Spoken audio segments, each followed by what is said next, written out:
Okay. All right. Well, thank you. Thanks for coming on short notice. And Do you start closer to the middle?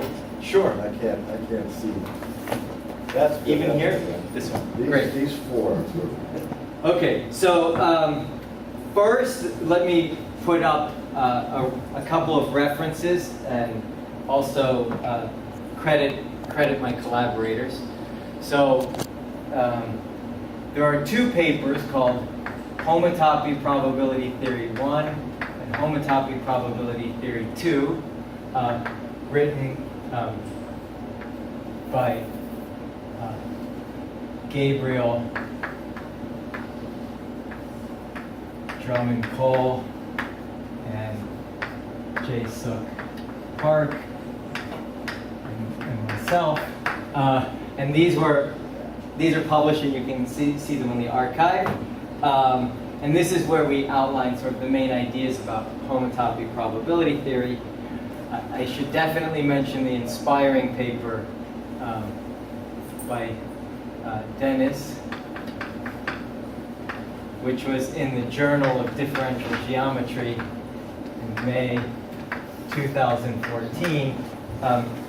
The title of which is 3D incompressible fluids.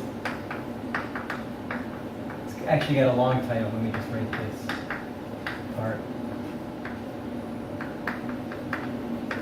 And your references are in the references to that paper. What's that? Your references are in the references to that paper. I'm not sure they are. Really? I'm not sure they are. Oh, they're in the references to the references to that paper. Right, the references to the references, which I'll get to in just a second.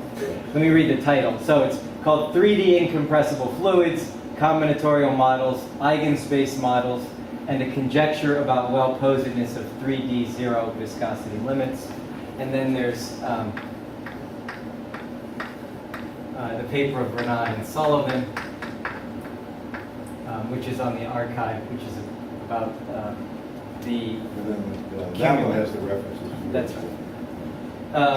And if there are some more references as I go out, I'll mention them. Okay, and then what is the outline?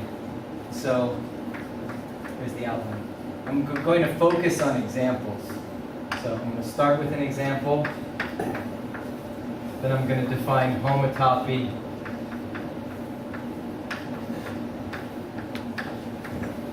Probability space. And then I'm going to do another example. And then I'm going to discuss what are homotopy random variables.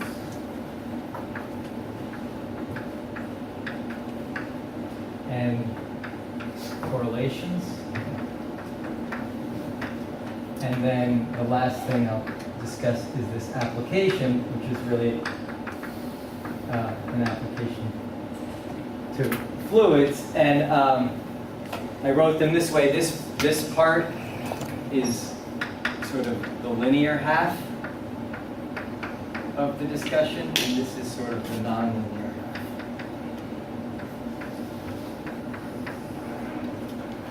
Okay.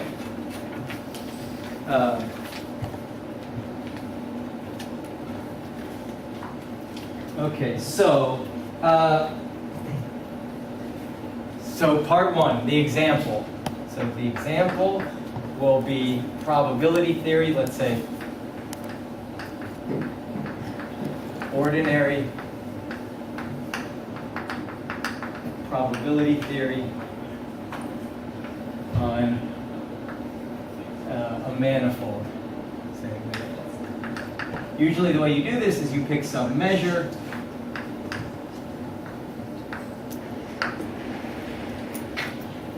Then, so you have a manifold, you have a measure on it, and what you're interested in studying is the expectation value. So let me describe it this way. The random variables are the function, the measurable functions in the manifold. I'm going to just write that as omega 0 of m. Let's look at just continuous ones, maybe, or something like this. and then you have this expectation value to the real numbers. Oh. And how is this defined? Well, you take a function and you integrate over the manifold. I mean, you integrate against the measure. And that's the definition of the expectation value.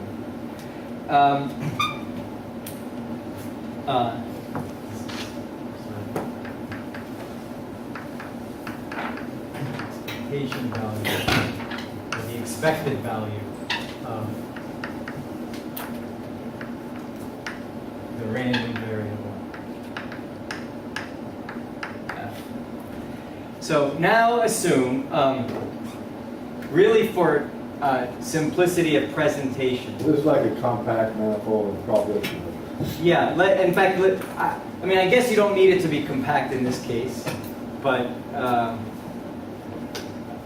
let's assume, I'm going to actually assume more for simplicity. So assume M is a closed compact Riemannian manifold, actually.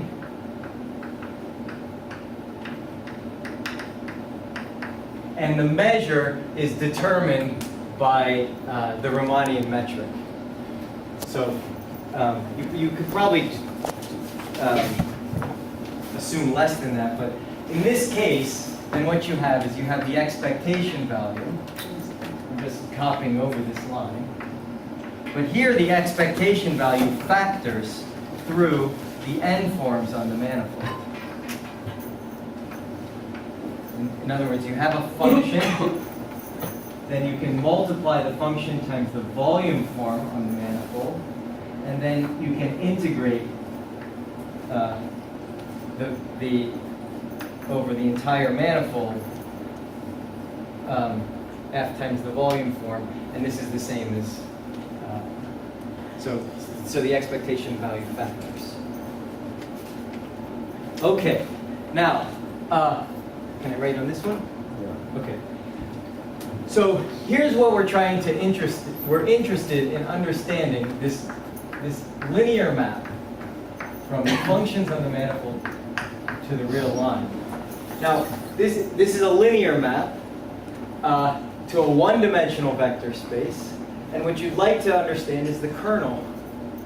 If you understand the kernel of this map, all the functions whose expected value is 0, then you can just look at the quotient by the kernel, and understanding E on that sort of tells you everything you want to know, just by ordinary linear algebra. This mod, the kernel is isomorphic to the reals. So this is what you would like to understand. So let me try and examine the kernel in the context that I'm factoring through the n forms. So I have a function here.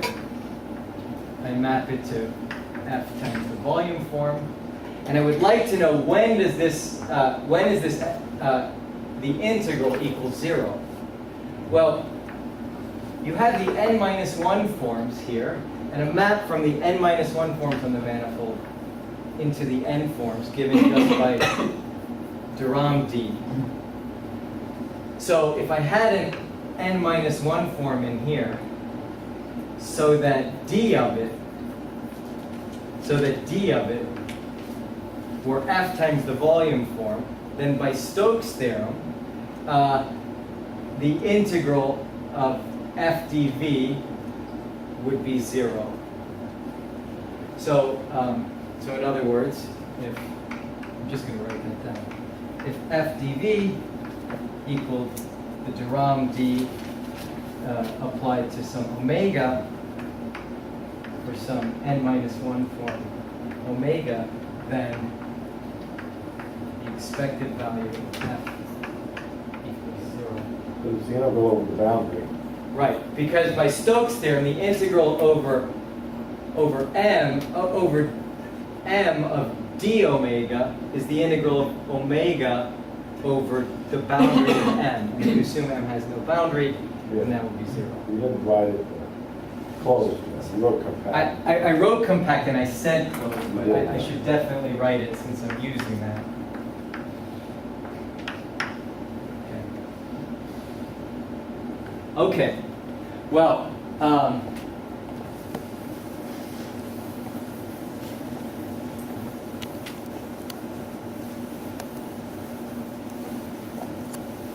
It's already kind of interesting. It becomes a boundary integral. right. So I'm not prepared to discuss Just the that. boundary case, but this is really a motivational example. But then, like all good examples, it's also more than a motivational example too. So, so let me just put this picture back here. I have omega n minus 1. I have d here. Well, it turns out that so now the question is let me come back here and ask the question. I'd like to know which functions have the property so that f times dv is exact. Which functions have the property such that f times dv is exact? Well, it turns out there's a fairly nice way of seeing that, because this map from the 0 forms into the n forms given by multiplication by the volume form fits into a general isomorphism from which is called the Hodge star map. And so I can put the 1 forms here, and the Hodge star map is an isomorphism in general from omega k of m into omega n minus k of m, where n is the dimension of the manifold. I guess I've been using that all along. So then I can just move d over by these, because these are isomorphisms. Star is an isomorphism. So I would get here a map called, which I can call d star, which up to a sign, star squared is the identity, up to a sign. So I'll write this as star d star. Up to a sign, that's correct. And I get this map d. So then the situation is that if a function f is in the image of d star, its expectation is 0. Okay. Ahead of my notes. So the upshot here is that what I have is a chain complex given by the differential forms on M together with this map d star. And I have a map called the expectation to the reals, which I'm going to consider the reals as a chain complex with 0 differential.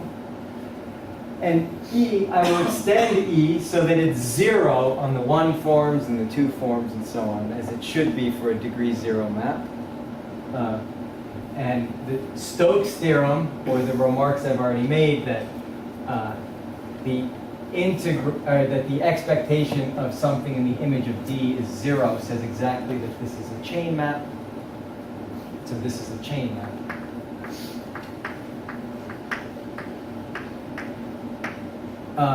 Now I have a note here which I want to make, which is the differential forms are also an algebra.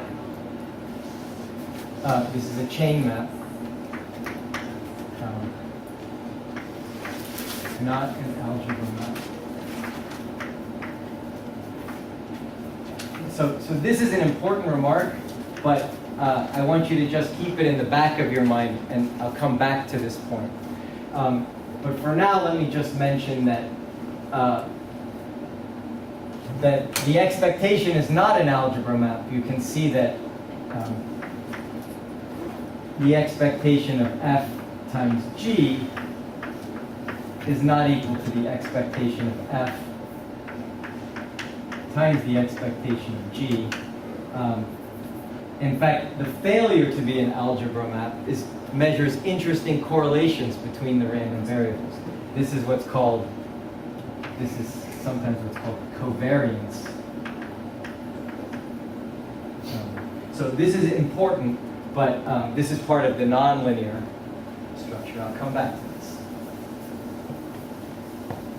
Okay, so that basically ends the example.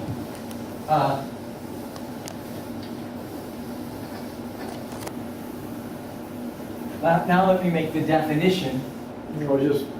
This is obviously going to be very important, the algebra structure and all that. Absolutely. I've looked at your papers. But I was just thinking when you were talking, things over which we integrate measures and take expectations of happen to form an algebra. But where did that fact come from? Well, I think it's that fact comes from the product of measurable functions is measurable. Right, but no, but that's why I call them things. Things which we can couple with a measure to get a number form an algebra. Right. Is that, where does that come from? So I'm not exactly sure at what philosophical level the question Forget might that be. you know what a function means and you have this word burning in your brain. There's something that you can get an expectation out of. Right. Anytime you have a measure, there are a bunch of things you can get expectations out of, and they form an algebra. Right. And this expectation does not respect that structure, and the way it doesn't respect it leads to a whole theory. Where the hell did that come from? Well, the way I think of it, so that's a good point. The way I think of it is that the expectation values are sort of like the outcomes of experiments, or their measurements, you know. This is even more literally true in some quantum mechanics. And you can combine experiments. If I do an experiment, and if I have one experiment and I have another experiment, I can do both, and that's like a combined experiment. So that sort of seems to suggest that there's an algebra structure. There's a way to put two experiments together and get a new experiment. Okay. Now, why that should be, say, commutative and associative, well, is I think, an article of faith. In quantum mechanics, we learn it's not commutative. Whether or not it's associative, I think, I don't know a reason for that, for example. Okay, that's good. Well, actually, we could read von Neumann's axioms for quantum mechanics. He even discusses adding functions. Right. Okay. All right. Okay. I know where to look. Okay. So here's this. So this is the setup. What you do is you had a probability. You had an ordinary probability theory, and you extended it. So those were the functions. You extended it by adding degree 1 and 2 things, and you added a differential. So that the image of the differential was exactly in the kernel of the expectation. So that when you look at the expectation as a chain map to the ground field with 0 differential, I mean that it is a chain map. So this is the definition. So I guess this is part 2. It starts with the definition.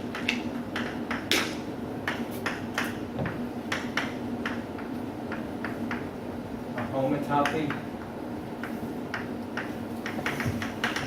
Probability space. This is what I'm defining is well, it's a triple, consists of a chain complex, VD, and a chain map,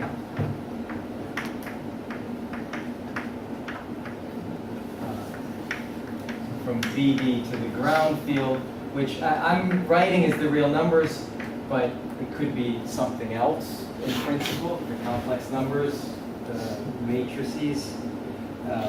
What, the matrices? Could be, like in random matrix theory, you would have that kind of situation. So, and, this is the third thing, and a product,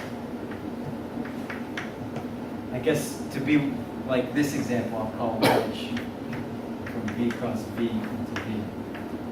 So no, as in this motivating example, there's no compatibility assumed between wedge and D, nor between the expectation and wedge and expectation. So the product is sort of extra. You know, I guess it's worth comment. Another comment, you know, what it happened, I mean, it could be in this case, it might be a ring homomorphism in some example, and those are like evaluating the points examples. Right. The ones that are ring homomorphisms, those are the elements of the spectrum of the ring. So that's how they do algebraic geometry. You take a ring and the homomorphisms to. Right. So those would be like the R-valued points. Right, of the algebraic variety. Of the algebraic variety or the Defined by derived the ring. algebraic Yeah. variety. Right, is the spectrum of the ring. Exactly. In fact, you know, you The bring. measure is like a spread out point. So Right. it's not a ring homomorphism. Right.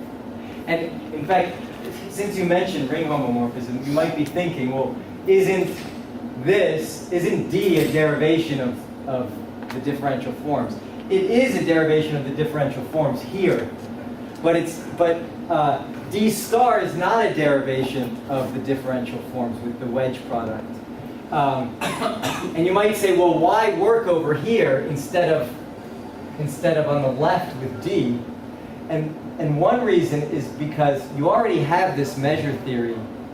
This measure theory already exists where you want the product of f times g, thought of as ordinary random variables, to be f times g. And this product here would be f times the volume form times g times the volume form, which would just be 0. So you don't have the product here that captures what you wanted in your original measure theory. Okay, I guess I can put one more definition.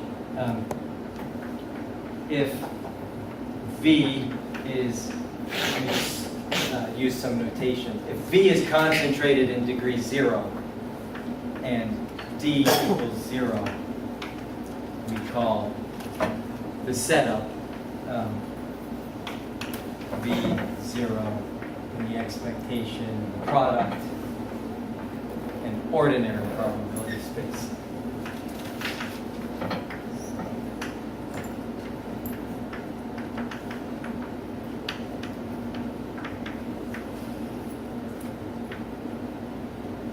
Okay. Turn one page.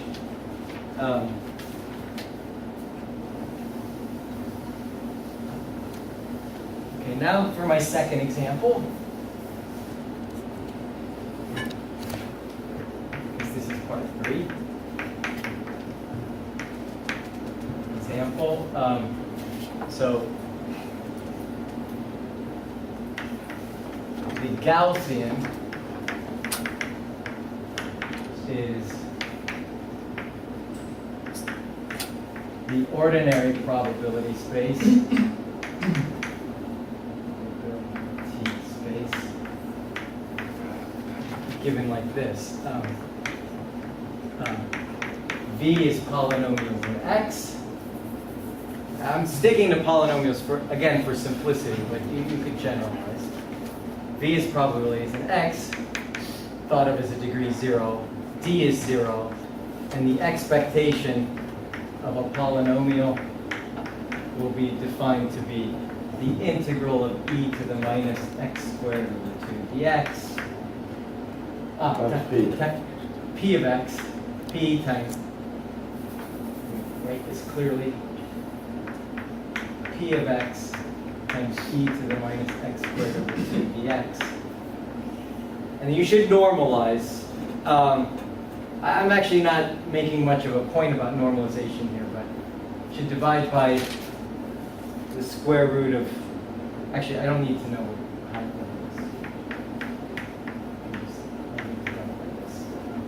this. So this is what I call the Gaussian.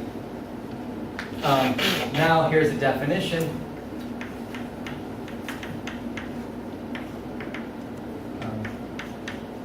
The homotopy Gaussian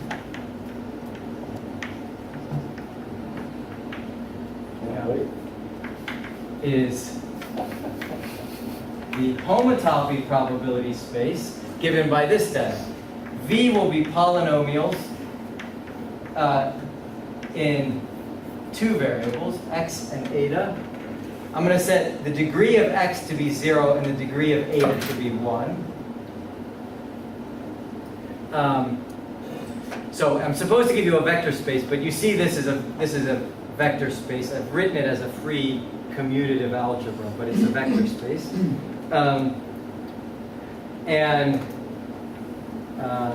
What's the next thing I need? Oh, I need an expectation. You don't want eta squared 0? No? Well, eta squared is 0 when I Oh, it's so, an odd degree. Yeah. because it's odd. So this equals, just so there's no doubt, the set of polynomials where p of x is a polynomial in x, q of x is a polynomial in x times eta, and then eta squared is 0. So this is what this looks like as a vector space. P of x, q of x are polynomials in x. And so written this way, the degree 0 part of v are polynomials in x, and the degree 1 part of v are polynomials in x times eta. Just another copy of the polynomials if you want to think about it. The expectation will be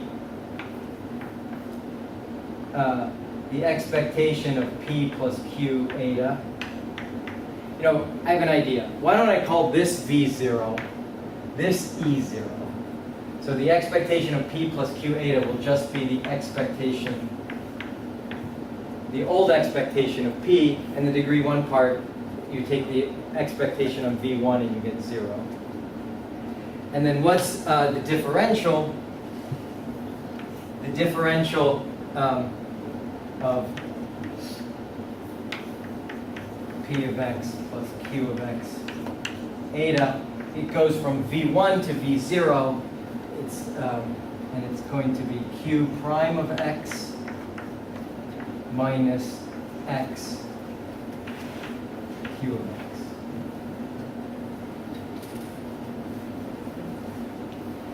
Notice this part is a derivation, but this part makes d. Sorry, did I write too low? There's no p. There's no p. There's no p. So if you think of it as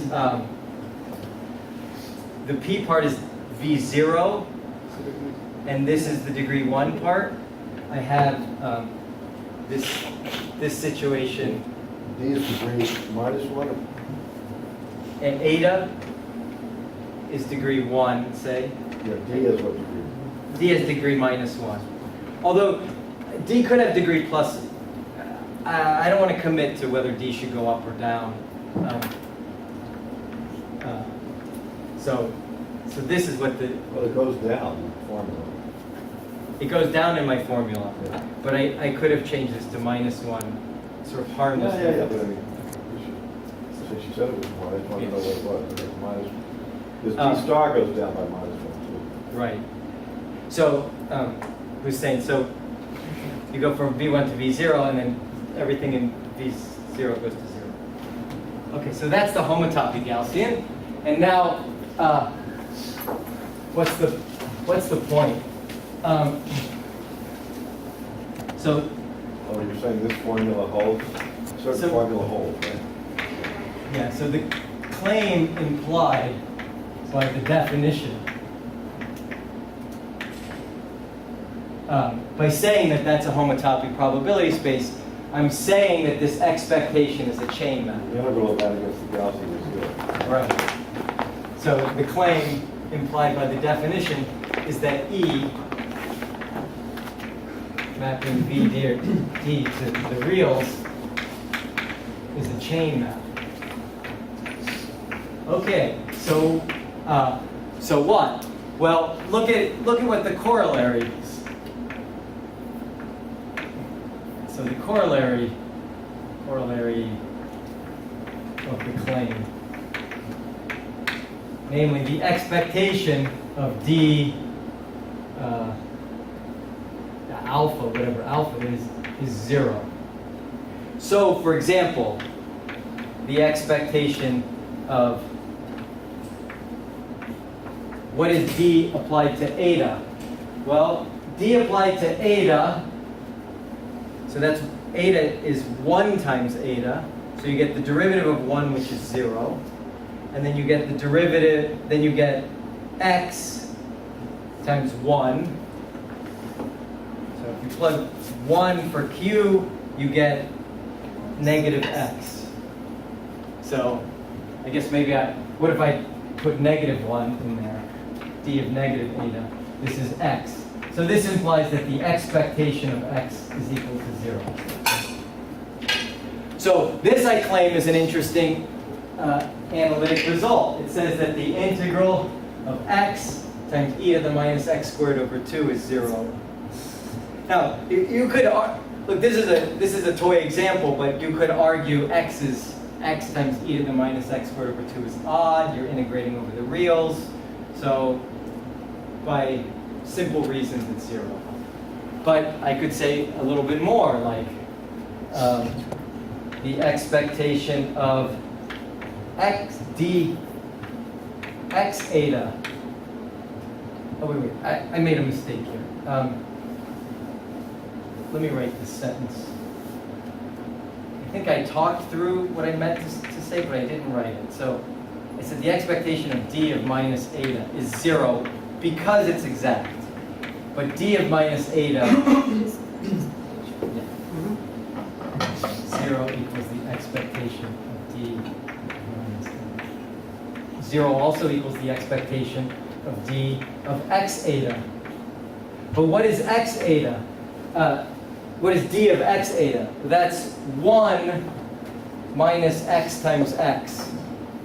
So that says that the expectation of 1, or the expectation of x squared, is equal to the expectation of 1, which is, by normalization, 1. So, again, if you think about that as an analytic result, it says that the integral of x squared e to the minus x squared over 2 is the same as the integral of 1 e to the minus x squared over 2, which I suppose you could probably figure out by doing integration by parts. But the point is here, I'm replacing whatever collection of ad hoc analysis tools you might use by this simple kind of algebra that you do in topology. And so the idea here is you replace analysis with algebraic topology. We'll just say it's algebra. Now,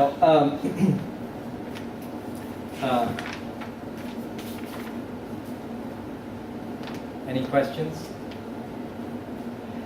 So I sort of half. Where did you come up with this example? Right. So that is a great question. There's something called the Ornstein-Uhlenbeck process, which looks like this formula and it has an invariant measure which is Gaussian. So I'm just wondering if it's related. Well, so let me say something, and I'm not sure whether it fits with your idea. I don't know what I'm talking about either. So here's the idea. So, but you say, how do you check the claim? So there are two questions. One question is, how do you come up with D? Or, even if I give you D, how do you check that it's a chain map? In other words, checking that it's a chain map is checking that q prime minus xq times e to the minus x squared over 2 is 0, which you sort of have to do some kind of integration by parts to check or something. So let me go ahead and... Well, that looks reasonable. Well, it's completely true. Right, okay, fine. I mean, it's a simple Yeah, Calc 1 integration by parts. Right. But the point is, you might be suspicious of my approach of replacing analysis with algebra if, to get started on the algebra, you need to do the analysis anyway. In other words, you need to do the integration by parts in general to know that this is a chain map. So I'm responding to that possible question. So I'm going to state 3 ways to prove this. One is sort of direct analysis. Okay, so you have to do it. 2. So you're calling analysis compute integral. Yeah. So sorry. I mean. Okay. Do the integral. Instead of measure theory, yeah, I mean, just measure. Do the integral, yeah. direct analysis, do the integral, something like this. In other words, use things that are already known without adding anything new. Okay? But here's something else. So the Riemannian manifold example. So I just want to sketch. So I'm going to sketch 3 ways, and I guess leave them as exercises. So the Riemannian manifold example is this fits in with the Riemannian manifold example, at least in form. The reals isn't compact. You have to think about that a little bit.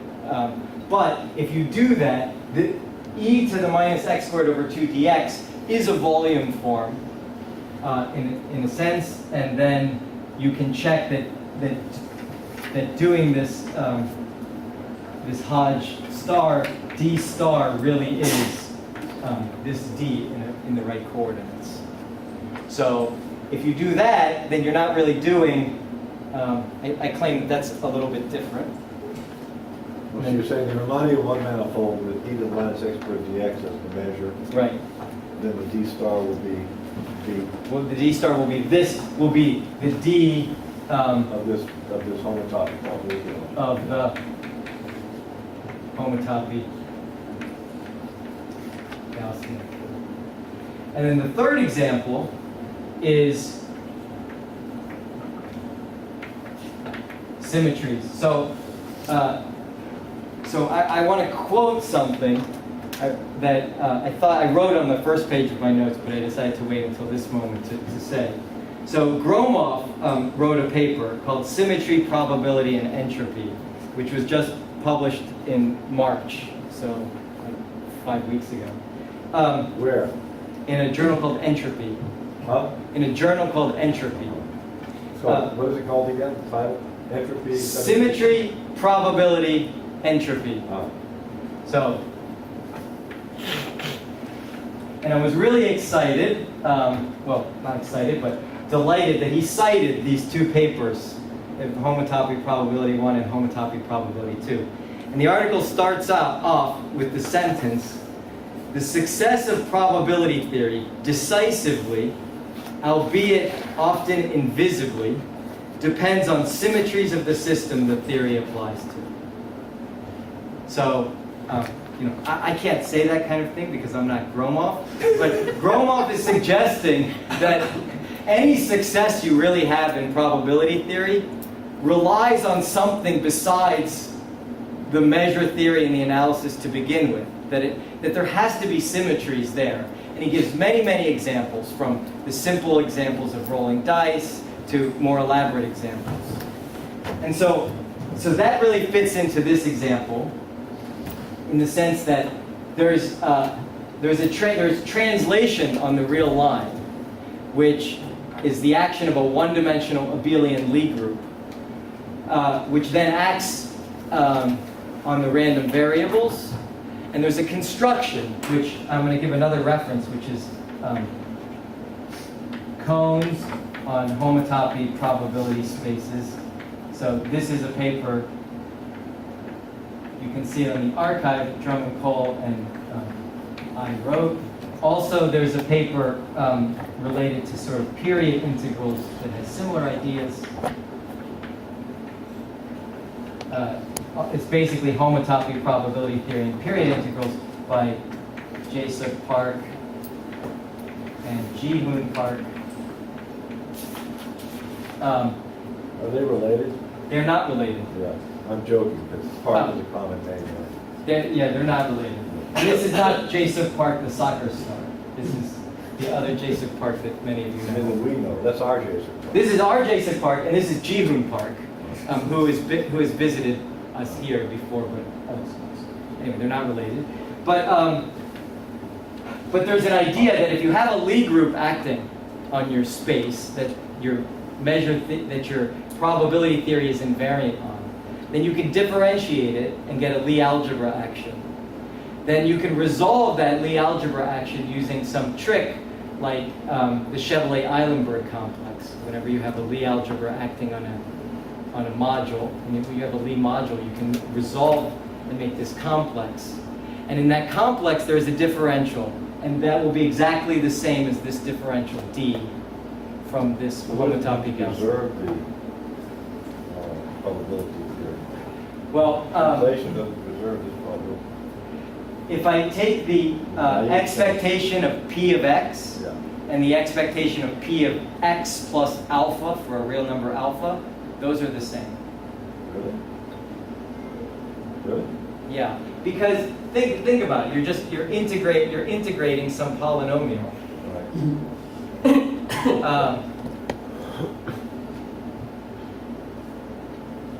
Oh, I see what you're saying. You're saying because of Yeah. I guess what you have to do is you have to do translation on R, and then see what that does to, then translate the measure. Actually, that's a good question, Matt. I was thinking you just replaced p of x by p of x plus eta, but I see that that's not quite right. But it could be that the D formula comes from the distortion of the measure by the Translation. Yeah. It's logarithm. It's like a logarithmic differential or something like that. Yeah. I mean, I actually wrote about this example, how this comes from. I mean, we had a slightly general plan. I mean, I haven't said anything about what a cone is, but I wrote about this specific example, so you can look up the details. I'm sorry I didn't refresh myself on that. Okay. So again, let me just say what's the upshot of what I'm adding here. I'm saying that there are ways to access, sort of, according to Gromov, the only time you can have success in probabilities when there's something like symmetries. And that will give rise to a way of adding a differential. Either when you have an explicit Lie group action, or maybe you have something less than a Lie group action that will still give you information about how to do it. In physics, they do this all the time. They add the ghosts and the anti-ghosts, and what they're doing has nothing to do with quantum field theory, but has to do with just symmetry or gauge fixing or something. Or maybe there's some actual geometry, like in the Riemannian manifold, that tells you how to add D. Okay, and then once you find that, it gives you the analysis. You get the analysis for free from the algebraic computations, no matter how you find D. Okay, so that's the first, well, longer than half. Those are the first three parts of the talk I outlined. So part. Why did you call it Homotopy Gaussian? Well, I'm calling this the Gaussian. Does that make sense? Yeah. And this is the homotopy Gaussian because it's a homotopy probability space, for one thing, and the map from the Gaussian, and then I have a map from the Gaussian into this, into the homotopy Gaussian, and It fits. And so, and in fact, in this case, it turns out that the image of D is precisely the kernel of expectation. So it sort of captures relations among the expectation values, and it fully captures the relations among the expectation values. Okay. It's a good question though. Why is it the? Could there be another one? That's a good question. Okay, so homotopy random variable. Well, I'll give you some homework, and then you can tell us the next time. But I think if you imagine a kind of a random process in the real line, but there's a force pushing you back towards the origin. So it's like random things in gravity. Right. And I had gravity on both sides of the origin, proportional to the distance from the origin, pointing back. Then this, so your random process tends to go far away and Right. stuff like that. This process turns out to have a invariant stationary measure, which is the Gaussian. It's I called see. the Ornstein-Uhlenbeck process. I So see. It kind of looks like this formula here. It's like the x cubed of x, x prime. But Yeah. In fact, so I mean, that could be number 4. I would like to think about that because there are other connections between things like Brownian motion right, so and. it's called the Ornstein-Uhlenbeck. Those are two great people. Right. Okay. Okay, so I have my homework. Oh, and I gave you the homework. I checked these too. Yeah, the 3, I don't see how to check. We don't have a statement yet, right? You don't have the statement. You don't have Somehow use symmetries to prove. To make the D. To make it, okay, fine. Since Gromov said it could be done. And the answer is in the back of the book. I mean, if you look it up in this paper. Oh, Well, but you're kind of saying that here in reverse because you have relations on the expectations which we've gotten from D, right? Well, no. I was sort of saying the other way around. Yeah, There's some sort of translation by R. There's some symmetries here. Use the symmetries, resolve them by like the Chevrolet-Eilenberg complex, and that gives you what D It gives is. you a D. Right. That's the statement which I guess is a little vague. Okay, so what's homotopy, random variables, and correlations? this is homotopy probability space with expectation. That's so far. Again. Right. Okay. So, see, if we were only interested in expectation, sort of the talk would be over.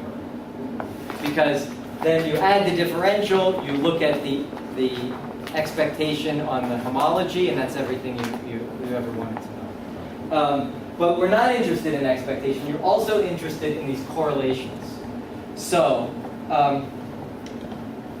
so I want to give a definition of homotopy random variables, but I want to just give you a warm-up first. So let me give you a wrong definition.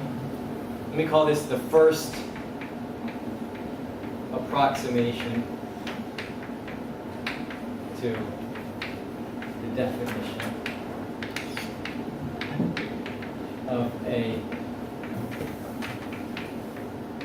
homotopy random variable.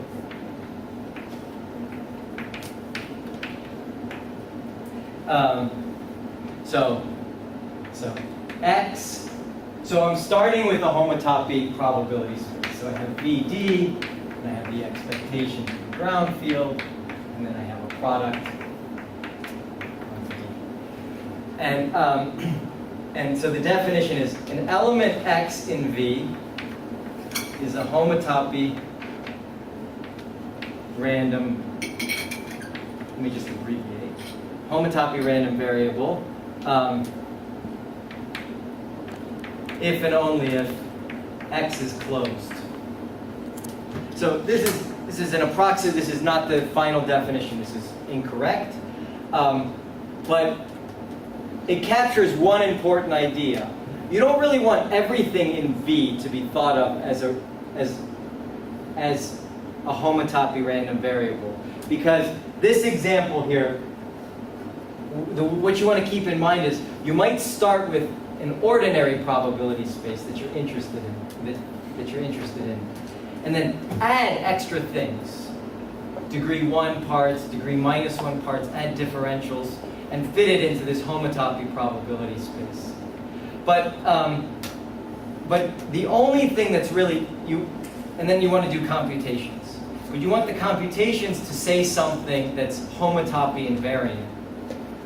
For instance, if you start with a module that has relations and you replace it by a resolution, not every feature of the resolution is you want to be invariant. You want to be able to say what sort of things are invariant. And the first thing you'd like to do is see that expectation is an invariant. And if I replace E by something homotopic to it, its values on things that aren't closed could change. But E, the map E in homology, will not change if you change E by homotopy, so its value on closed things will be exactly the same. So this is like the first idea. Okay. And I'm going to give you the right answer. Can you back up that idea? I mean, in a sense, I mean, I agree with the idea of life, but I think it's kind of a subtle point that the interesting expectations or interesting aspects of random variables are somehow have to be homological in nature. It's not obvious a priori. Well, This is a whole field of people who work on these things who don't even know what the word homology means. exactly. So that's a good point, and that's why I'm. But how can you back it up? I mean, Well, what I would back up is I would say to someone who only cares about, there's a particular probability space and we only care about that. What I would propose is adding some new stuff to what they have. Add some ghosts and anti-ghosts, and then add a differential. And then I want to reassure the person that what I've added isn't changing what they're already doing. And the computations that I do will honestly reflect the computations that they care about. And so if I add some odd variables, and I add some other odd variables, but then I may not, I don't really want to be taking measurements of those, because that has nothing to do with the original theory. So I guess I would you would let his guys be cycles, because he knows all of his are important. Right. You say, even if I added a bunch of other stuff, which might be convenient in some other aspects of the problem of computing, it won't change. Right. If you do it right, it won't change the homological That's nature. right. That's right. But you might say, well, why should I do that? Well, let me go. Let me go. I guess I would say, well, because what it does is it gives you other tools. I mean, it gives you some new tools, which you can add to your other tools that you already have. Why not? And then I also think that as I go on, it will be a little bit more convincing. All right. So I guess I'm going to have to justify what you see, I'm making a whole section on a definition for exactly the purpose of convincing you that it's a good one. I'm already convinced. I was just being devil's advocate. Well, I mean, convince the listener, whoever, because I don't want to just jump into it. So. Yeah, that's good. So I'm saying this is a first idea. In BV, let me add even something else. In BV quantization that comes up in physics, there you don't have random variables. You have they call them observables, and you have an expectation. They don't have the word random variables. They have the. That's right. They don't have the word random variables. They have the word observable, and they have a differential called the BV differential.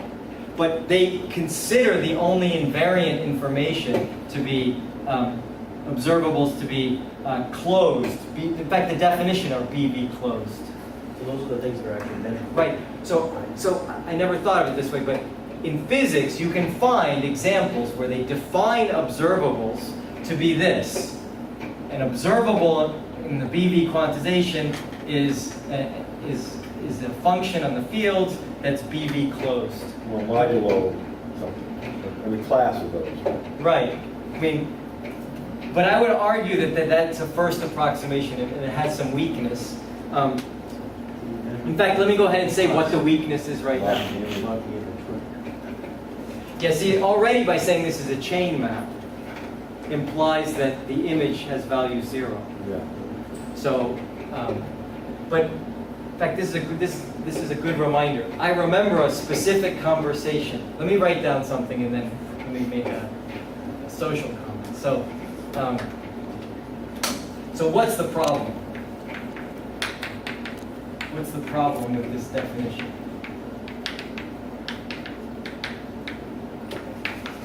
Well, you see, we're not just interested in the expectation of x, but we're also interested in the correlation, like the expectation of x times y minus the expectation of x times the expectation of y.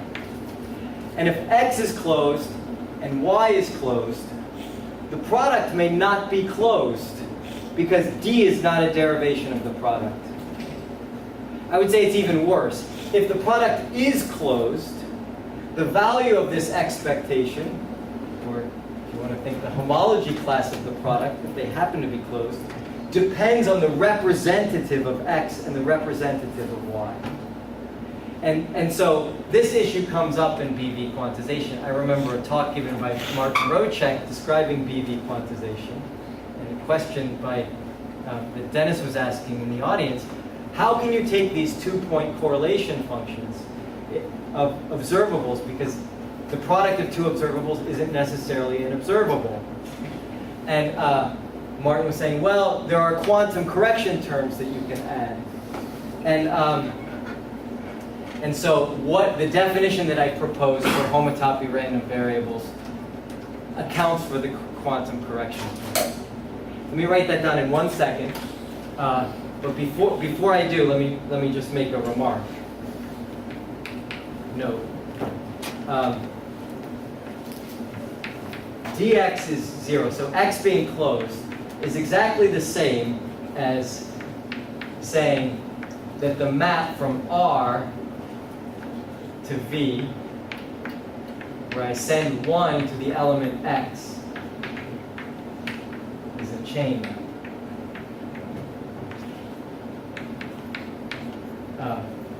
So to say that this map is a chain map is exactly the same as saying that x is closed. And to say that x minus y is equal to dz is exactly the same as saying that the maps that send 1 to x and 1 to y are homotopic chain maps. So I'm saying x is closed, y is closed, but their difference is exactly the same as saying the map that sends 1 to x is a chain map, and the map that sends 1 to y is a chain map, and that they're homotopic as chain maps. It's another exercise. Although the first one I think you've already done in your head. But the upshot of this kind of thinking, I would say, is that if I take a map from R into here, let's call it x, but it's really the map that sends 1 to x. And then I take expectation. We know that the expectation on exact things is 0. So what that means is this expectation composed with x doesn't really depend on the homotopy. Image D means exact. Image D means exact. So so if I replace x by a homotopic map, then the expectation will be the same. And this number, think of the map from R to R. It's a linear map from R to R. It's just a number. So that number is exactly the expectation of x.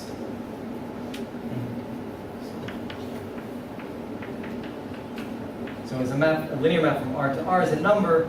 In this case, it's the expectation of x, and it doesn't depend on the homotopy class of x as a map. Okay, now I'm going to write the definition. This is a good way to do it rather than the reverse. People could give the definition and then give examples, but by then you'd already be exhausted. Yeah, I mean, the weakness here is that it seems as if I'm trying to motivate the definition, but I'm not trying to present it with an apology. I'm sure it's right. Yeah. I don't want anyone to see this funny definition and then Fall be asleep. right, and then be like, what in the world is that about? So the center point of the right context in which to describe the definition of a homotopy random variable. I guess I said I was going to write it, but I have one more thing to do. I need to describe a construction. So what's the... I've got to say these thoughts as they come to my head because I won't remember them 5 minutes from now. So you kind of, this is sort of, I know what your definition is going to be. So right. you're sort of, it's going to be, you're going to use this idea here. Say Right. if you change by homotopy, you get the same answer. And it just occurred to me, I've seen a lot of instances where the physicists will compute some complicated thing. What they'll do is they'll push the system over to the boundary into a very degenerate mode, like they have a quadratic variety, they push it into a product of lines, count the number of lines, or something like that. Mhm. They deform the problem into something that's convenient, and they compute it. It'd be interesting to see if some of those computations were examples of this. Right. Something like that there's something that they do that's homotopy invariant. Right. And then their idea of taking the ultraviolet limit or the infrared limit are examples of homotopies, and so that proves mirror symmetry or something. I mean, yeah. So so you claim they're doing that. No, You're I'm hoping they're doing that. what I'm saying is that I started thinking about homotopy probability because I was interested in exactly that kind of question I see. in physics, but it's more complicated in physics because there's an H bar, and then there's like this homotopy probability, let me call it. And what I found was that by decoupling the H bar from the homotopy probability theory piece, you could really understand what was going on in terms of correlation functions and everything. And then the H bar is an added example. Jason Park, for example, really, this is all a toy because he's really interested in the quantum field theory with the H bar piece. But I think it has really a lot of value Yeah. taking these physicists' tools that have nothing to do with quantum features and bringing them directly to analysis. Okay. Turbulence. Yeah, okay. All right, so here's the construction. What's the input? I have a chain complex, another chain complex, and a chain map. That's one piece of the input. And products. I guess I'm calling them wedge. Wedge on V and wedge on W, because this is D on V and D on W. And what's the output of the construction? So you give me two chain complexes, a chain map between them, and two products that have nothing to do with the chain map or the differentials. And then I'm going to give you the following output, which is an L infinity map. So first of all, that's going to be an L infinity algebra. I'm just writing it this way. I'm going to call this K, W, D, bracket, an L infinity algebra. If you know what an L infinity algebra is, fine. Whatever definition you like, be fine. If you don't know what an L infinity algebra is, just think of a Lie algebra. And if you don't know what a Lie algebra is, then just think of an associative algebra if you like. It doesn't really matter for what I'm going to say. Or just think of it as a way of multiplying vectors, like the cross product or something. But let me give you some idea of what the data is here. Well, the infinity refers to the fact that instead of just having one bracket, you have a triple bracket and a fourth order bracket and so on. Exactly. Infinity here stands for the list of operators for which these ellipses, there might be many. But let me give you what the data of the output, what kind of thing this is. Well, first of all, what are all these operators? So you have an operator D from V to V. You have an operator like this from V cross V into V that's bilinear.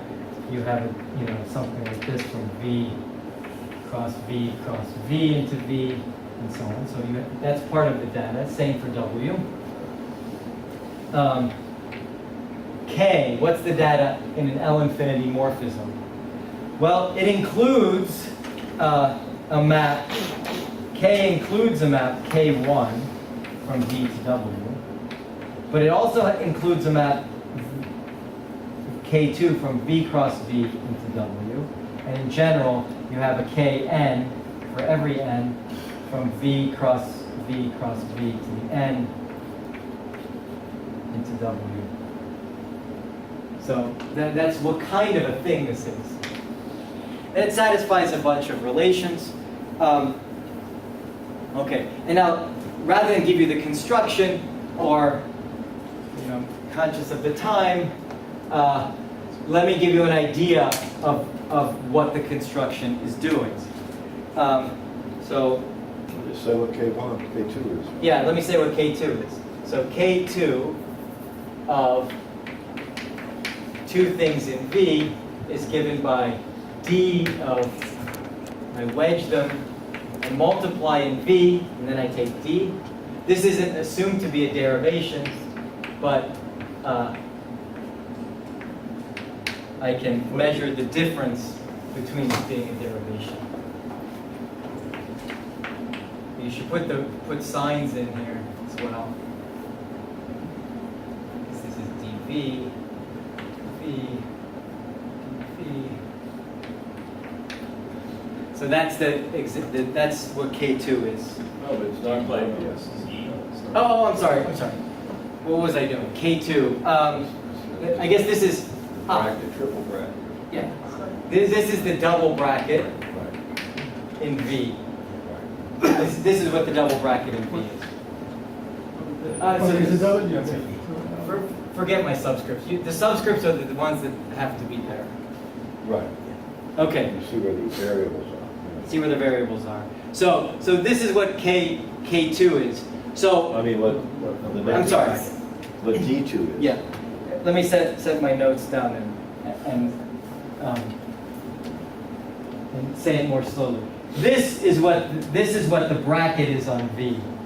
So notice if the product on V were if D were a derivation of the product, then this bracket would be exactly 0.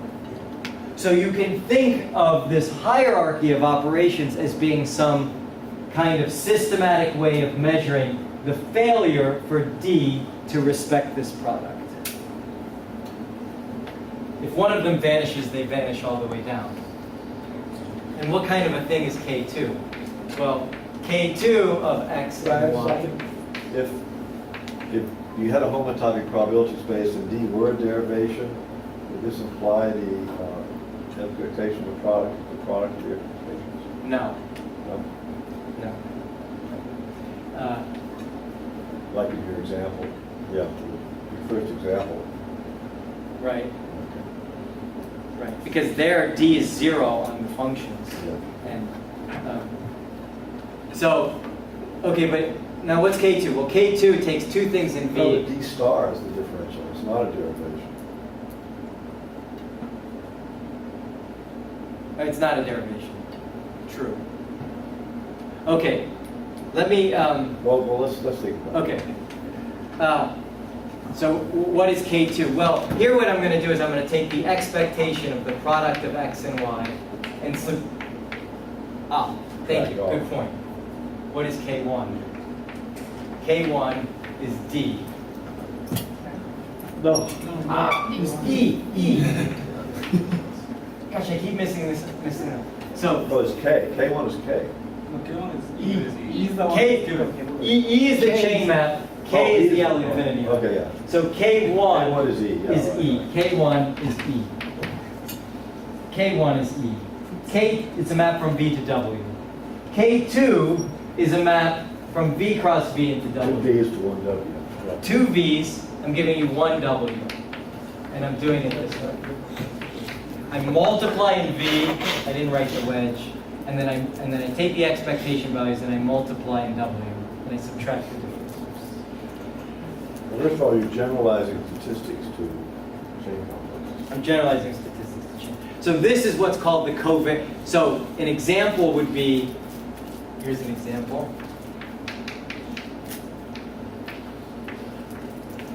I guess for symmetry, I should say, K2 is measuring the failure of E to be an algebra map. If E respects the products, K2 is 0. Okay. Now, what's an example? Well, consider V 0 and 0, and expectation to R 0. This is an ordinary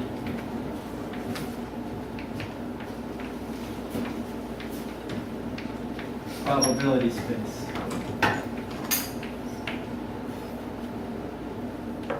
So if this is an ordinary probability space, then what I can do is I can add products. Say I have a product over here for V, product on V, and I have an ordinary product of real numbers, then the output, so if I input the product on V and the ordinary product on R, then the output are a bunch of maps K from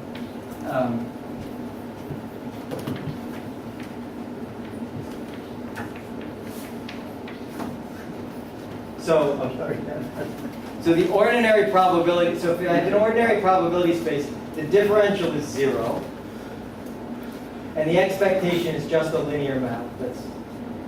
And then Only 3 bananas, what it takes. if I use the input of the product of random variables here and the product of real numbers, then the output is supposed to be 2 L-infinity algebras in an L-infinity map. So the 2 L-infinity algebras, all of these operations are 0. But the L-infinity map is still consists of maps from V to W, that's expectation, from V squared to W, that's the covariance, and so on. So then K1, K2, K3, and so on. Kn from V tensor n to R. These are called the cumulants. So this is statistics in ordinary probability theory.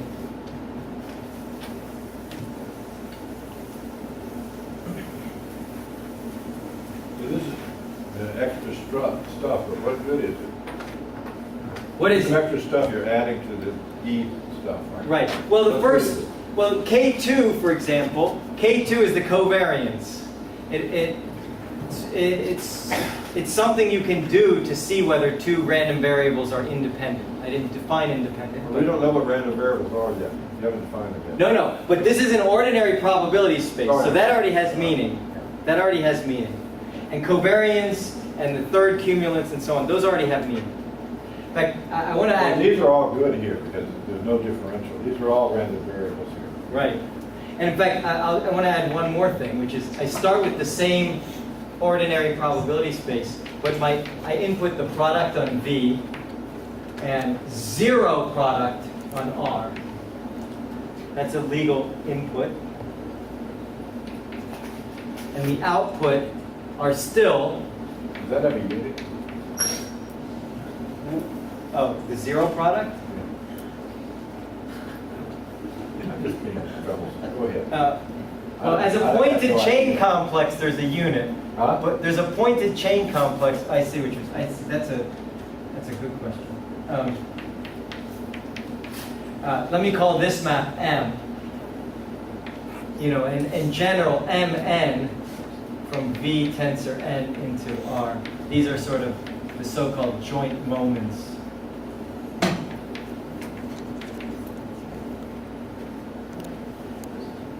So that just means you multiply all the random variables and then take the expectation of the product. The cumulants involves products of expectations as well. Oh, you're saying the only difference between moments and cumulants is the ring structure on R? Yes. Okay. Log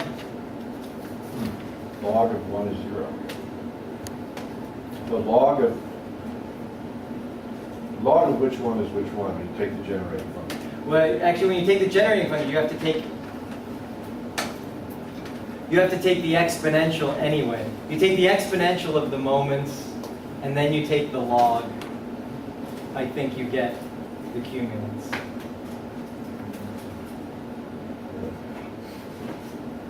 But the moments are the generating functions. Well,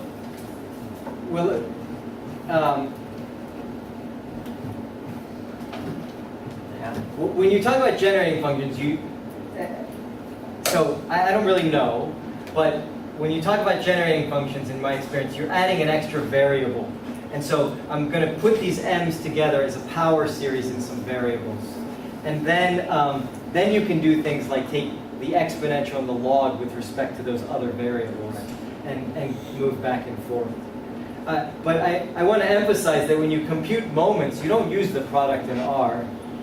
And in fact, you can see from this example, if you believe the input-output, you don't use it at all. And over here, though, you really need the product in R to do this kind of thing. Okay, now finally. Definition of RV.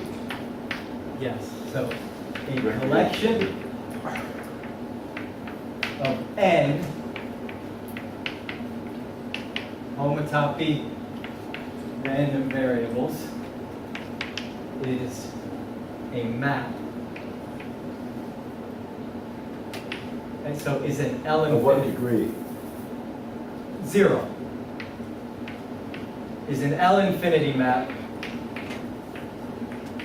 from Rn with 0 L infinity structure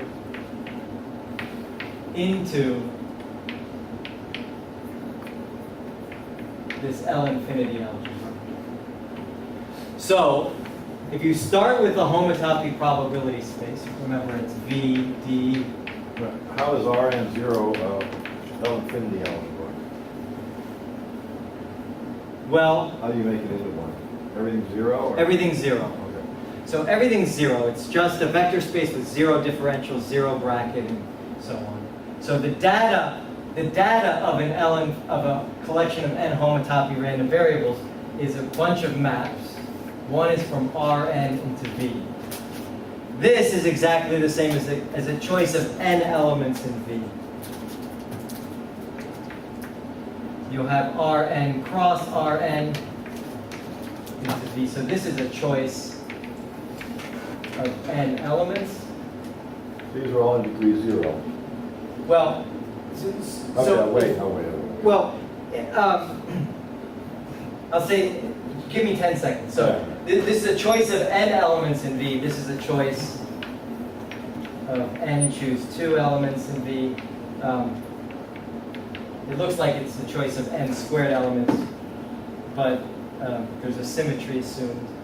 So it's really a choice of n choose 2 elements and so on. As far as the degree goes, I always want my maps to be degree 0. In fact, the expectation I want to be degree 0. However, higher degree features are really important. And so if you want to access higher degree features, then you should allow this vector space to be graded. Allow allow this to be super Rn or something. Allow some of the pieces of Rn to be degree 1 or degree 2. Or maybe change your ground field, your ground ring to have higher degrees. And then, but still let the maps be degree 0. That's how I would account for that. Okay, so this is an example, and then I'm sorry, that's the definition.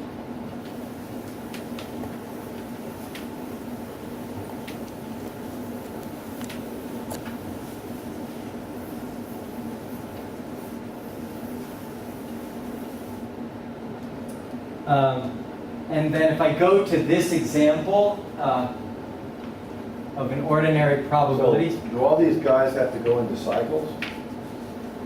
So the first n, these have to go into cycles.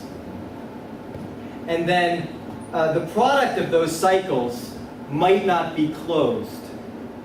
But these choices here is for every pair of two things here. I'm making a choice of a quantum correction. Oh, I see. So These are the things, what Martin Rocek would say, explaining to you. Yeah. so these are like the corrections, choice of n minus 2 elements in V. So all the products become cycles with the corrections. Right. So they become exactly the kinds of things that you can take the expectation and the So cumulative. this theory is really absorbing that algebra the physicists discovered. That's the motivation, yeah. Yeah.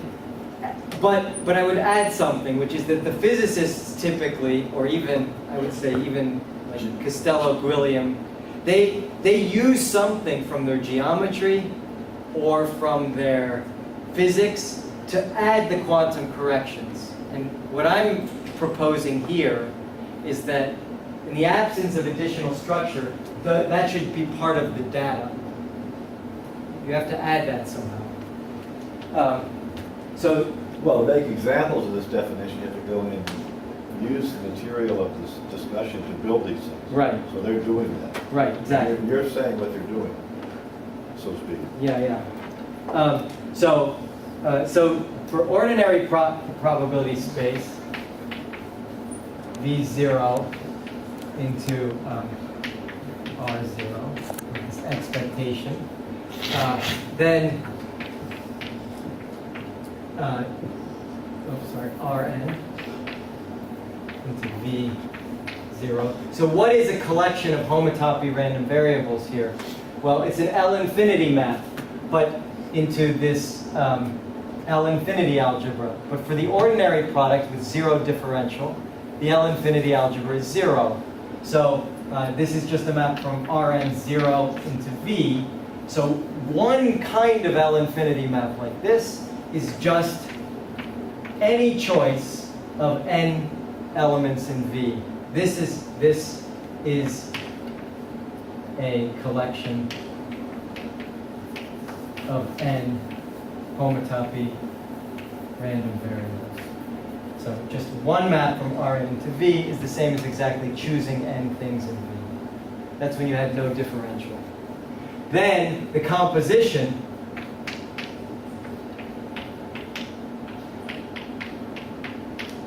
so if I take the composition of X, I first do X and then do E, and compose these L-infinity maps, even though this one only has a component from 1 to 1, I'm sorry, this is E, that's right, this is the construction. This is just a map from 1 to n, but when you compose L-infinity maps, you'll get maps from all powers of Rn into R, so you get many collections of numbers. And that composition of collections of numbers you can view as just seeing what happens when I evaluate on basis vectors, like EI1, EIR. This is exactly the rth cumulant of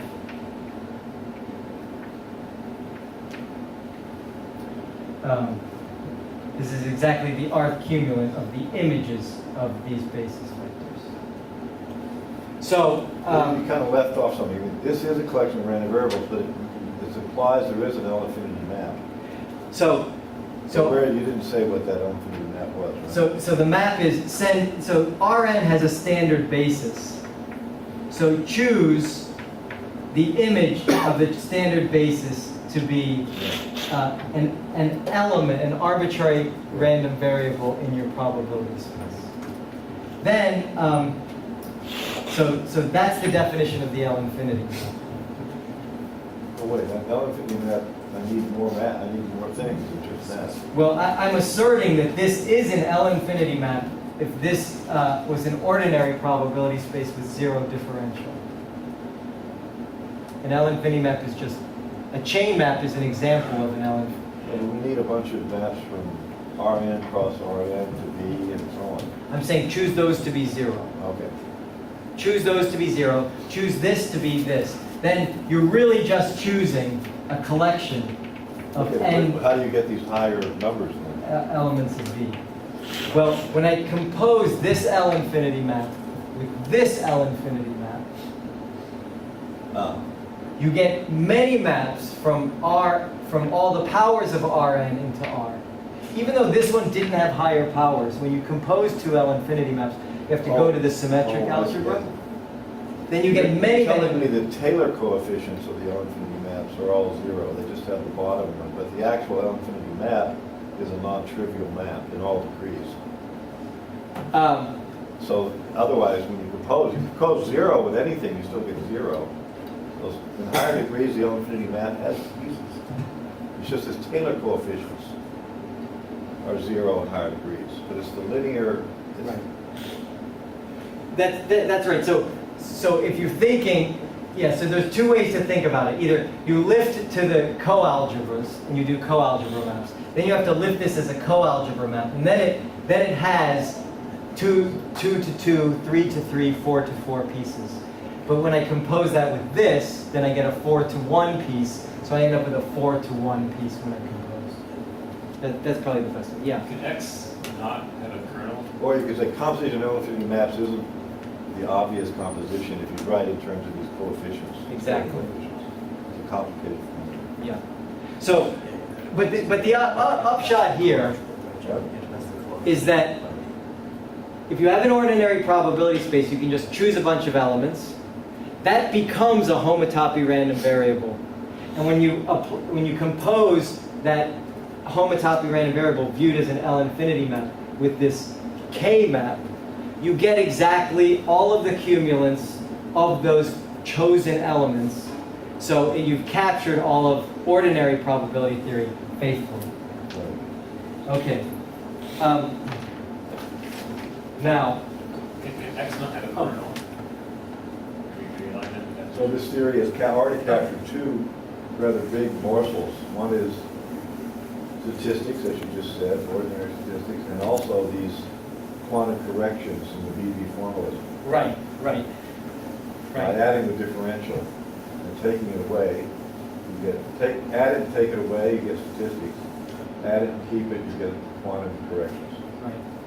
And now is going to come the fun part. Now you had a question. Can X have a kernel? X not, 0. Oh, from 0. Your Rn to V map with n elements in V. Can You you? have the fields and the ghost fields. What happens if some of those elements are the same? That's okay. Okay. Right. Yeah. It's okay. Differential is describing now. It becomes all the symmetry. Um, So it should be up to this. Those field language fits with this. Okay, so now I think it comes the fun part. So here's the theorem. I start with a homotopy probability space. Just you can look at that picture. I keep writing it. Then you do the construction. So E becomes this map K. I guess I better write it. So here's the setup. VD. I have this expectation to R0. I have some product on V. I have the product on the reals. I have a construction. So that's V, D, bracket, and so on. All this information. I get this map K. This product has 0 differential, so you don't get any more brackets on the reals. That would be interesting. Non-trivial brackets in the reals. But anyway, so this, and then I have Can you make that second bracket a little nicer? this one, this Yeah. one. There's the bracket there. There's two things. Okay. It's on tape, so it makes sense. Okay, and then this is my map X. So this is like the hypothesis. I start with a homotopy probability space and a collection of n homotopy random variables, and then the composition X composed with K is independent. That's K composed with X. Oh, is the K composed of X? That's always X is independent of the homotopy class of X. Wait. It only depends on the whole. It only depends on the Only depends on the this- whole. I always use that funny English. K composed with X only depends on the homotopy class of X and the homotopy class of the map E. And so this is, Dennis recently said it was the magic, or the gift of topology. To mathematics. So here what you have is you have, what is K composed with X? Well, it's a bunch of maps from powers of Rn into R. So it's a huge collection of numbers. And the point is, if I replace X by something homotopic to it, as in the category of L infinity algebras, then this collection of numbers won't change. That's really the important point. It also doesn't depend on the homotopy classes either. And what's the proof? The proof is you have L infinity maps from a 0 L infinity algebra to a 0 L infinity algebra. So two maps are homotopic if and only if they're equal. Two such maps. Two such maps are homotopic if and only if they are equal. And if X is homotopic to X prime, the composition X with K is homotopic to X prime with K. That's the proof. It's very simple. Now, and so here's like a little remark. X composed with Y homotopic as chain maps implies the same expectations.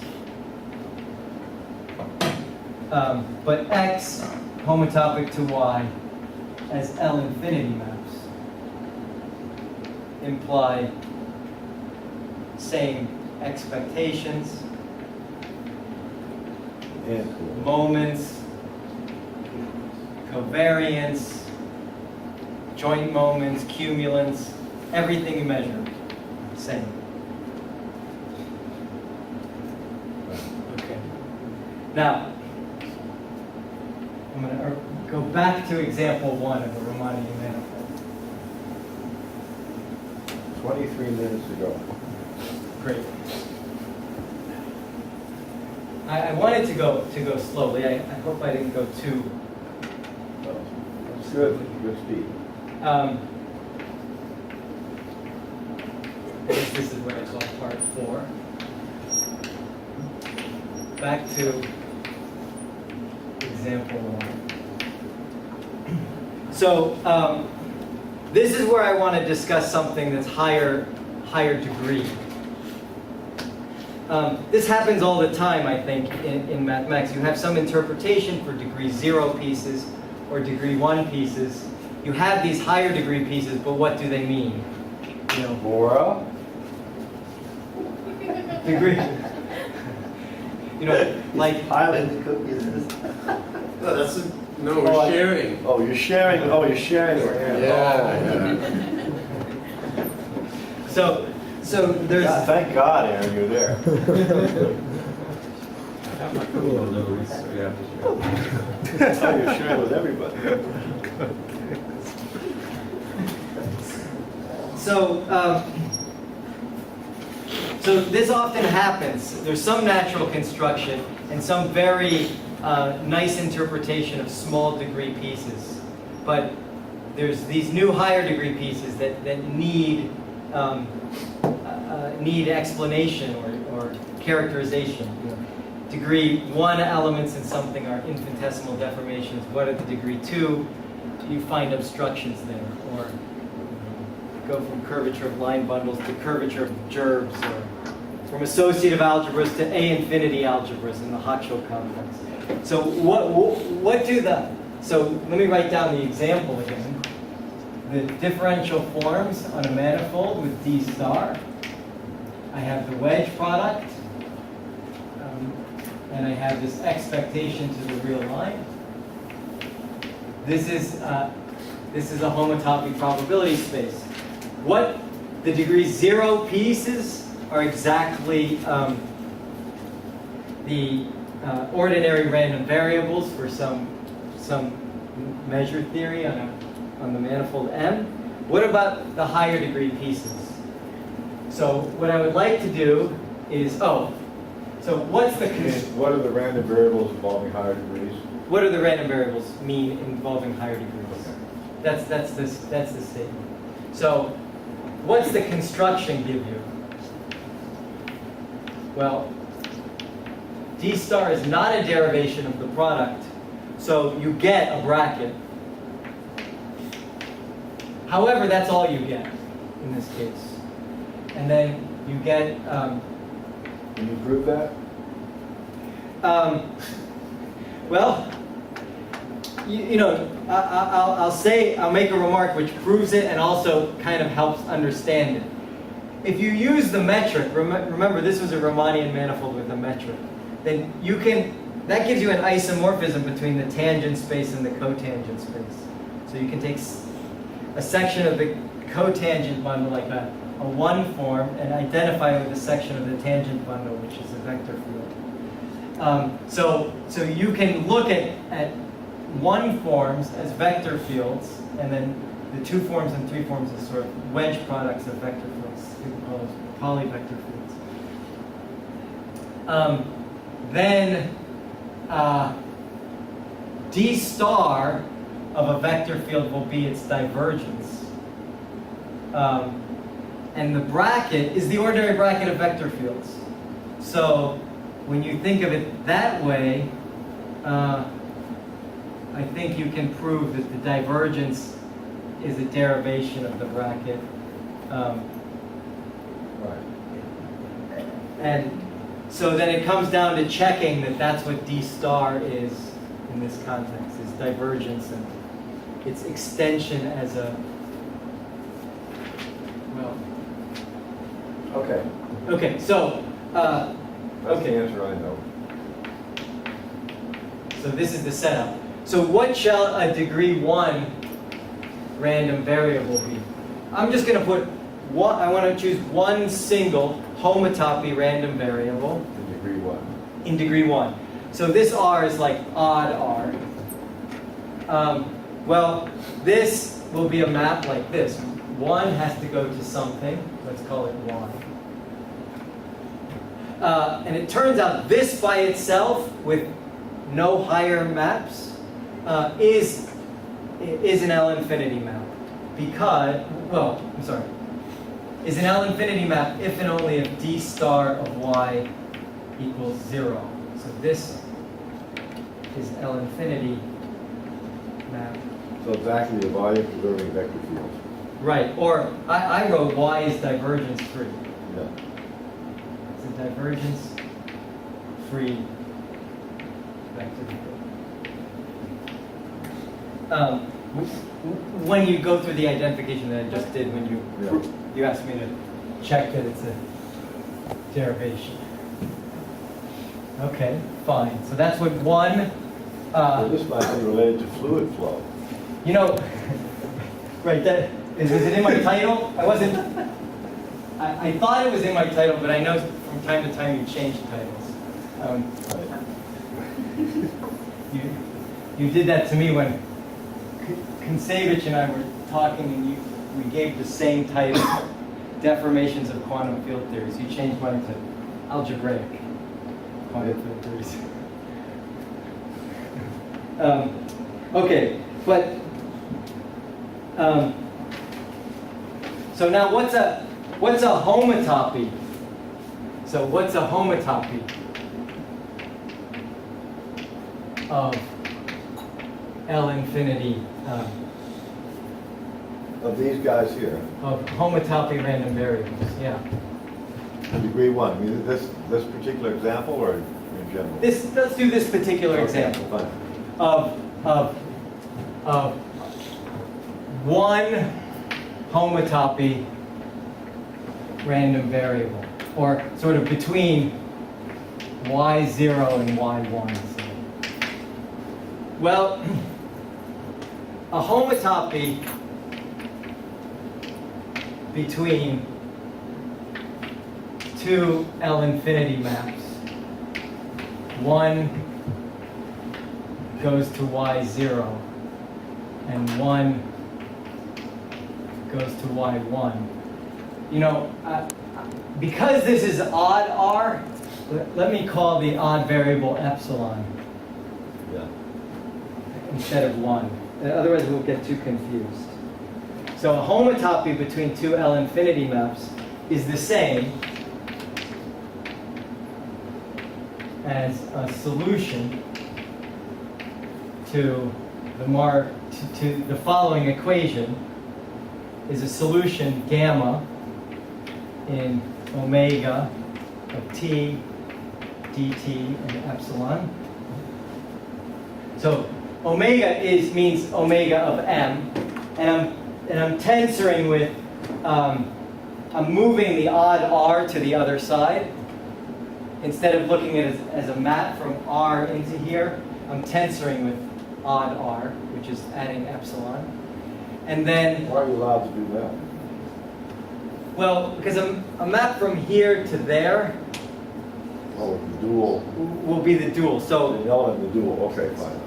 so maybe let's call this one epsilon Yeah, this is star. the, maybe this is the dual variable. This is the dual epsilon. Fine.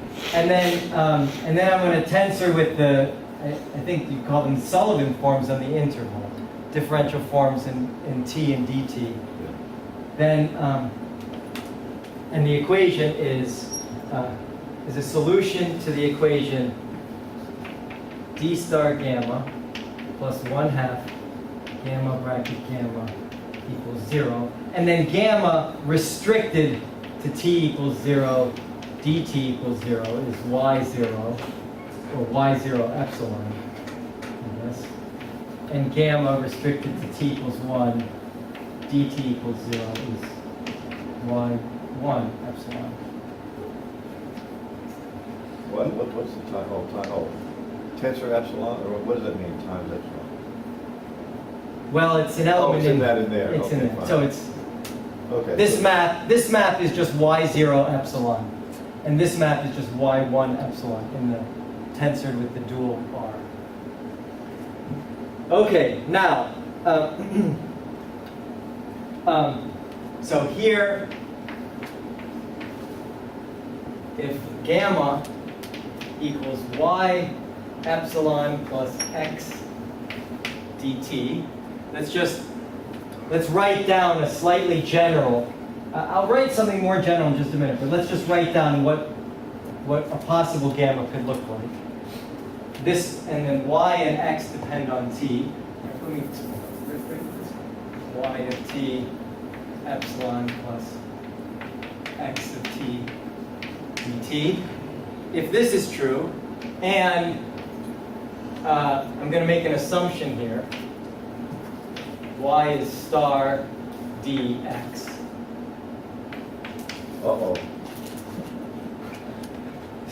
X, y is the curl of x. I'm assuming y is the, right, so that's right.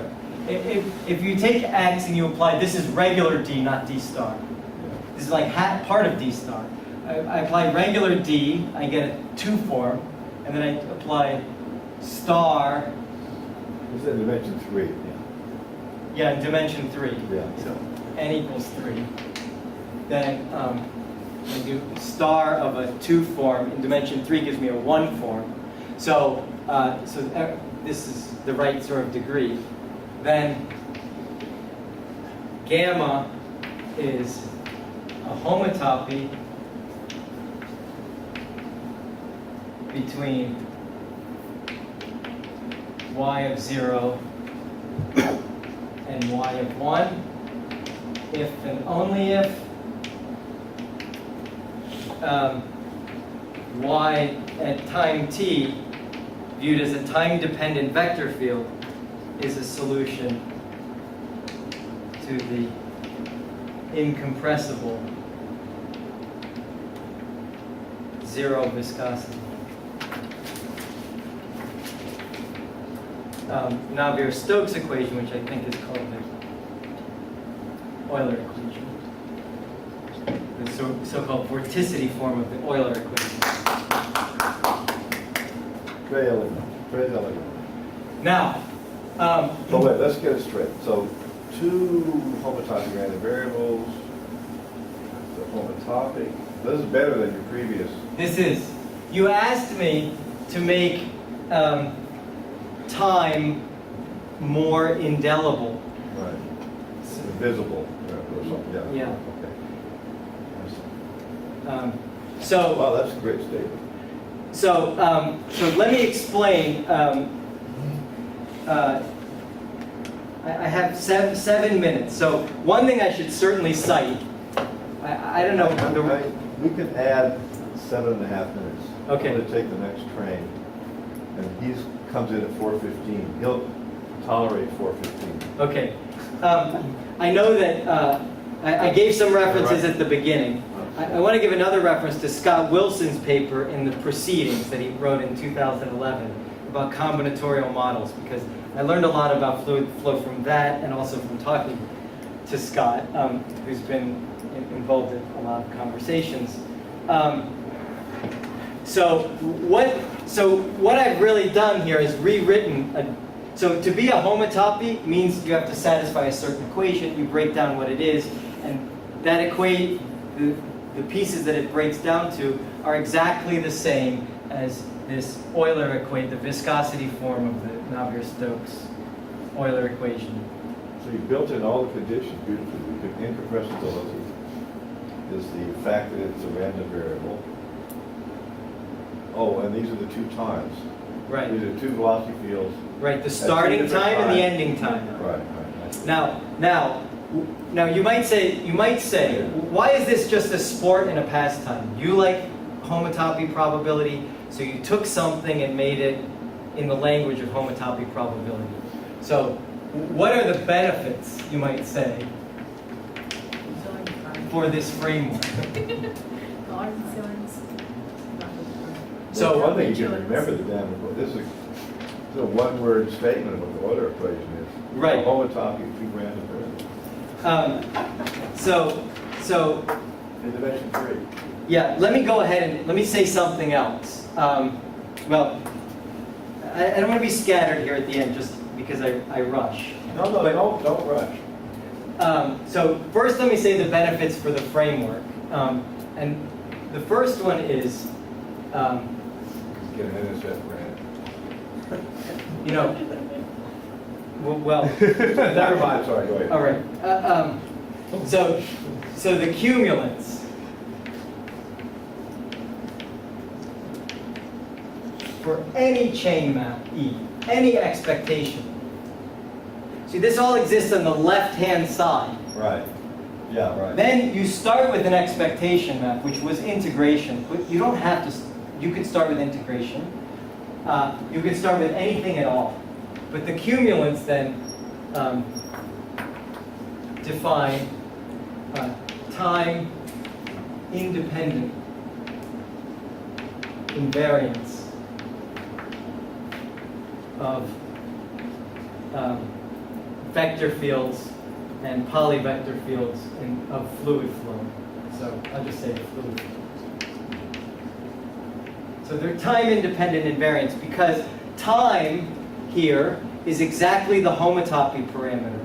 Yeah. So for all time, yt and ys are homotopic. Therefore, by previous discussions, the cumulants are invariant under homotopies. So, for example, it's I have this quote because Scott, I mentioned Scott, he pointed this paper out of Arnold's. Maybe I didn't write it down, but this paper, this book of Arnold's called Topological Methods in Hydrodynamics. I looked it up. I looked up. It's like page 175 or something. Arnold says, it is the dream to have a hierarchy of time-independent invariants for fluid flow that relate to or generalize the energy and so on. And so you start with one map expectation, and then you get lots and lots. You get a hierarchy called the cumulants. Now I played around a little bit, and I don't see a way to get energy and helicity and lots of other invariants from one expectation. But by changing the expectation, you just automatically get time-independent invariants. So you can pick up energy, you can pick up helicity by changing this expectation a little bit, and get lots and lots of other things. So I think that's one benefit. And then the second benefit, I would say, is there's possible. This is also as Scott. Scott and Dennis's paper especially, possible applications to computer modeling, or let me say, to better than computer modeling, finite models. Whether you put them on a computer or not, they may be interesting. So, The finite models, but they have infinitely many terms. right. So what I mean here, just to sketch this out, is I didn't discuss it here, but there's a notion of a morphism between two homotopy probability spaces. It's just a chain map. So you could take the forms on the manifold with D and take a chain model of it, or a cochain model, something like this.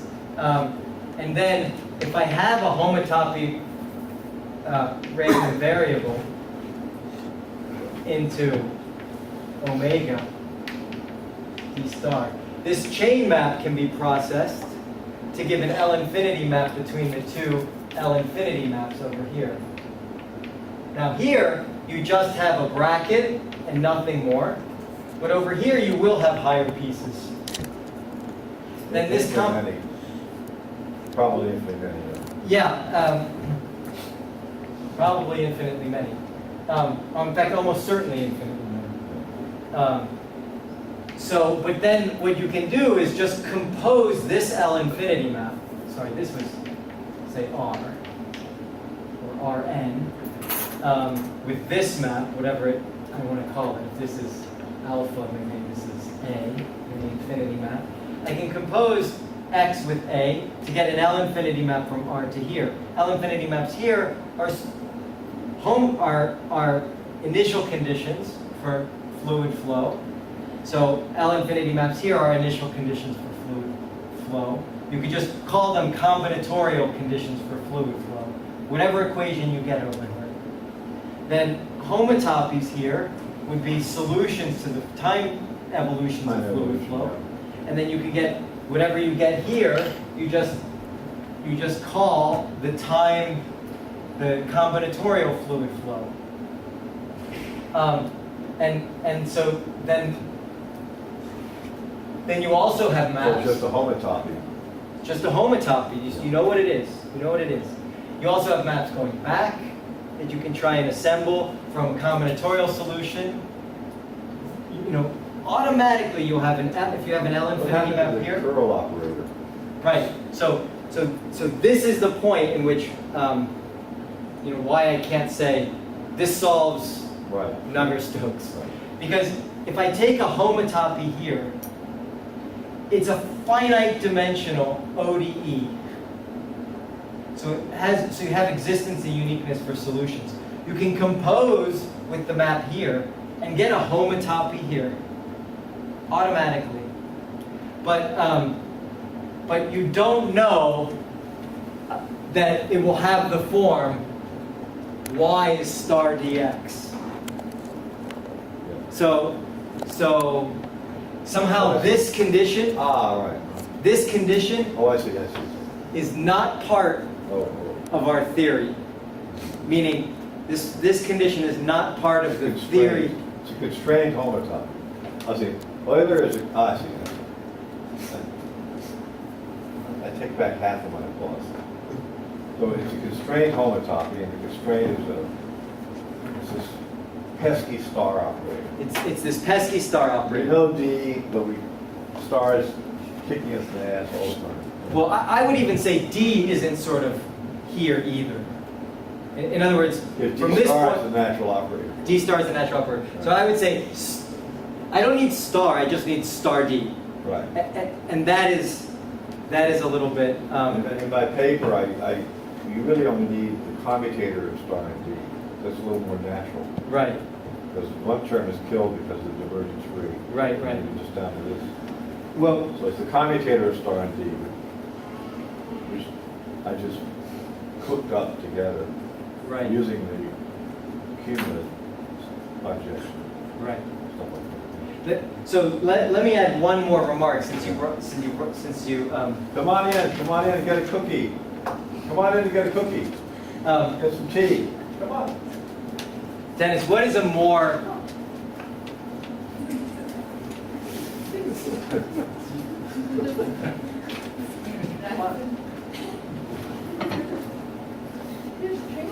Just get a cookie and some tea. Come on in, we're just, we need a couple more minutes. We want you to relax and not make you stand out there. Come on, get a cookie and a tea, banana, orange. so that's why I'm not saying I can prove existence. Right, no, but still, But it it just. helps No, it definitely because I helps a lot. think It these helps two a lot things are because- real. These So things you- are real benefits. I So think. you push everything on this star again. I mean, because I had two problems before. What the hell is this equation and what the hell is star? And I just have one. Well, let me improve it. Let me say you have That's even where we, even less than one. Well, what if I write this? This is not the most general homotopy because you could have a constant term, you could have a dt term, you could have an epsilon term, and you could have, well, more and more. That's, well, yeah. in this case, this is all Oh, you V can of have. T, yeah, you could have a polynomial of T, yeah. This is all you can have. Yeah. But this is a homotopy. Right. This is a homotopy between L infinity maps.